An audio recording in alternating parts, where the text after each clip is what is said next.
We are fighting here an election against the LDF, which is fully supported by the BJP.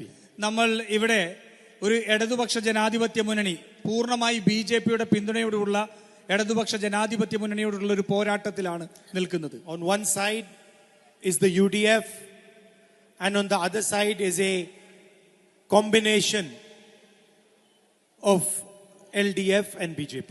ഈ പോരാട്ടത്തിൽ ഒരു ഭാഗത്ത് UDF-ഉം മറുഭാഗത്ത് LDF-ഉം BJP-യും കൂടിയുള്ള ഒരു സംയുക്ത മുന്നണിയുമാണ്.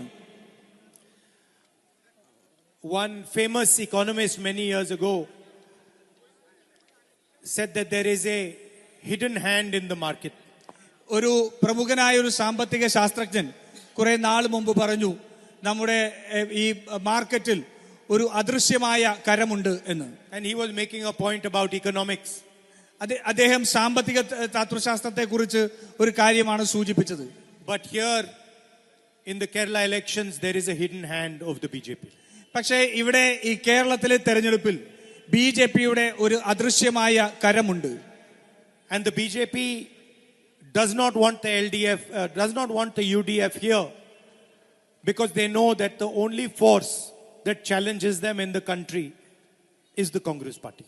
BJP-ക്ക് കേരളത്തിൽ UDF വരണമെന്ന് ആഗ്രഹമില്ല. കാരണം അവർക്ക് കൃത്യമായിട്ട് അറിയാം, അവരെ വെല്ലുവിളിക്കുന്ന ഏറ്റവും വലിയ ശക്തി കോൺഗ്രസ് ആണ്.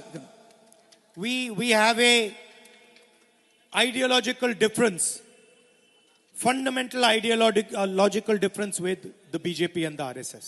നമുക്ക് BJP-യോടും RSS-നോടും ഏറ്റവും അടിസ്ഥാനപരമായ ഒരു അഭിപ്രായ വ്യത്യാസം നമുക്കുണ്ട്.